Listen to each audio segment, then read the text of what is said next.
नमस्कार दोस्तों, मेरा नाम है प्रदीप चौहान।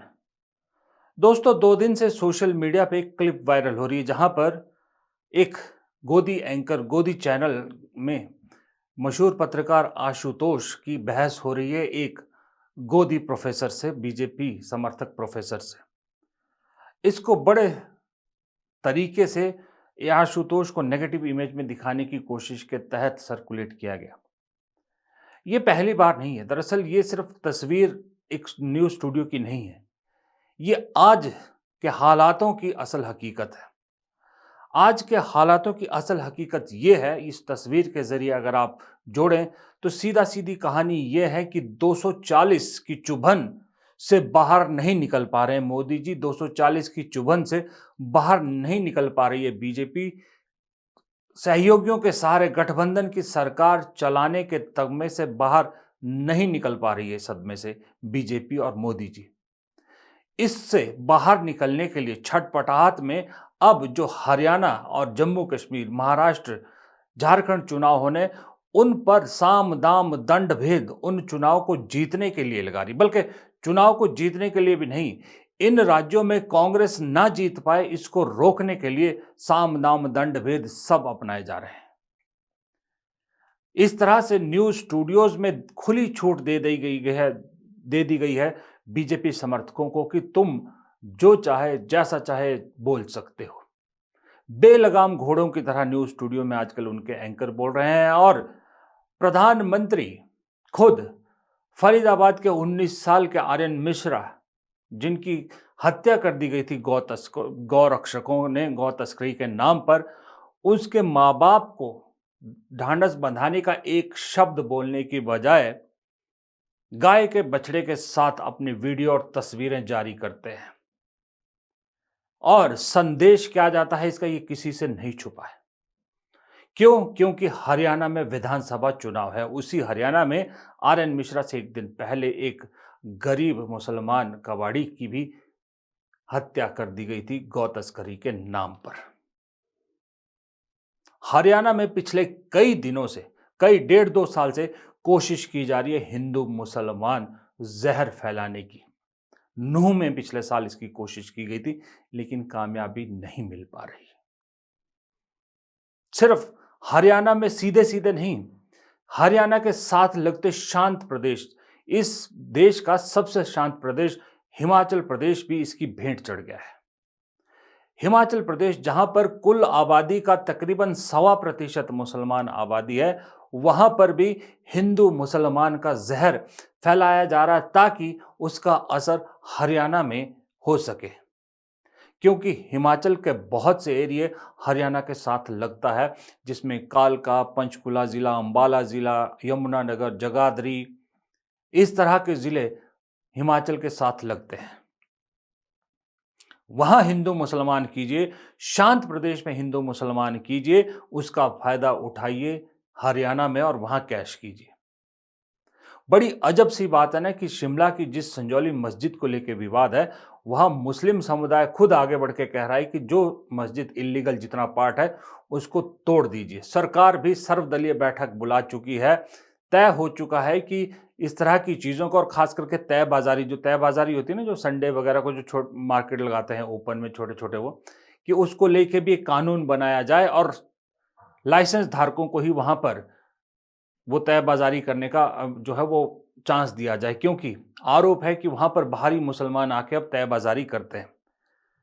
ये सब हो गया, उसके बावजूद बीजेपी अभी भी ना सिर्फ शिमला, दूसरे इलाकों में भी प्रदर्शन कर रही है मस्जिद को लेकर। अब तो बात ये हो रही कि सारी मस्जिदें तोड़ दी जाए, मुसलमानों को बाहर किया जाए। क्यों बाहर किया जाए? क्या मुसलमान इस देश के नागरिक नहीं है?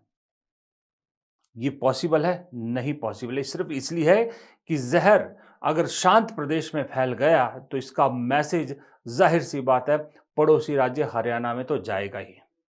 दिल्ली से लगते इलाकों में इस तरह से आर्यन मिश्रा और इस तरह के केस के जरिए हिंदू मुसलमान हो जाएगा। प्रधानमंत्री ने तो वीडियो जारी कर ही दिया है, एक सीधा सीधा इशारा है जिससे प्रधानमंत्री के घर में गाय आई, इससे हमें कोई दिक्कत नहीं है। यहां मैं क्लियरिटी कर लूं, गौ माता की हम भी पूजा करते हैं।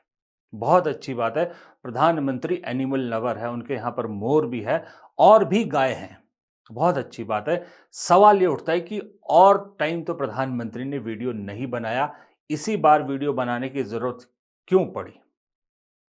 इस बार तो ज़रूरत ये थी कि प्रधानमंत्री गौ तस्करी को लेकर जो गौ रक्षक एक माफिया के रूप में उभर आए हैं, उन्हें रोकने के लिए कोई कड़ा संदेश देते ताकि आर्यन के माँ-बाप के ज़ख्मों पर भी थोड़ा-सा मरहम लग सके। लेकिन प्रधानमंत्री ने ऐसा वीडियो जारी करके, बीजेपी ने उसको खूब सर्कुलेट करके सिर्फ उन माँ-बाप के ज़ख्मों पर नमक छिड़कने का ही काम किया है। जम्मू कश्मीर के चुनाव में राशिद इंजीनियर की जमानत हो जाती है। क्या इत्तेफाक है? नहीं। महाराष्ट्र के चुनाव से पहले प्रधानमंत्री सीजीआई के घर जाकर सारे प्रोटोकॉल तोड़ के गणेश पूजा में शामिल होते हैं, मराठी टोपी पहनकर। क्या ये इत्तेफाक है? इस देश के लोग इतने बेवकूफ नहीं। क्या मामला सारा बीजेपी के चुनाव जीतने का है? नहीं। बीजेपी के चुनाव जीतने से ज्यादा ये सारी कोशिशें कांग्रेस चुनाव ना जीत पाए उसको रोकने की है। हरियाणा में तय है बीजेपी की सरकार नहीं बनने वाली, लेकिन हरियाणा में कांग्रेस की सरकार ना बन जाए इसकी रोकने की सारी जुगत है। जम्मू कश्मीर में तय है कि बीजेपी की सरकार नहीं बन रही है, लेकिन कांग्रेस और नेशनल कॉन्फ्रेंस की सरकार ना बन पाए उसकी जुगत है। महाराष्ट्र में तय है कि बीजेपी की महायुति सत्ता से बाहर होने वाली है, वो सत्ता में वापस आएगी उसकी जुगत है नहीं। जुगत है महाविकास अघाड़ी की सरकार ना बन पाए। ये जीतने की कोशिशें नहीं हो रही, किसी और को जीत के रोकने के लिए उसकी सारी कोशिशें की जा रही है। लेकिन सवाल मेरा यहां पर यह उठता है कि क्या देश के सबसे ऊंचे पद पर बैठे इंसान को ये शोभा देता है? देश का एक तरह से जैसे घर का मुखिया पिता होता है, इस देश का मुखिया प्रधानमंत्री होता है और प्रधानमंत्री सबका होता है। एक विधानसभा चुनाव के लिए अगर प्रधानमंत्री के लेवल पे ऐसी चीजें होंगी तो ये देश आपको लगता है कि विकसित देश की तरफ जाएगा? कैसे जाएगा? मेरा सबसे बड़ा सवाल आज तक यही है। प्रधानमंत्री भी अगर मिलेंगे तो मैं उनसे भी कभी यही सवाल पूछूंगा कि ये हिंदू मुसलमान करने से हिंदू कैसे जो है वो सेफ हो जाता है? कैसे आप इस देश के 20 करोड़ से ज्यादा मुसलमानों को इस देश से निकाल सकोगे? कोई 20, 50, 100, 150, 200, 1000 मुसलमान थोड़ी है इस देश में। बहुत से देशों की आबादी के कई गुना इस देश में मुसलमान रहते हैं। उनका भी ये देश है। उनको कहां भेजोगे? कहां निकालोगे? और फिर 80% हिंदुओं का आप राज करा लोगे तो क्या ये देश विकसित हो जाएगा? कैसे हो जाएगा? जरा उसका भी एग्जाम्पल दे दीजिए। मुसलमानों के इस देश से बाहर जाने से कैसे बेरोजगारी की समस्या खत्म होती है? जरा इसका उपाय बता दीजिए, इसका रीजन बता दीजिए। मुसलमानों के इस तरह तंग करने से, मुसलमानों को इस देश से खदेड़ने से कैसे महंगाई कमजोर हो जाएगी, महंगाई जो है कम हो जाएगी, उसका जरा जवाब दे दीजिए। कोई जवाब नहीं है, क्योंकि जवाब हो तो बताएंगे ना।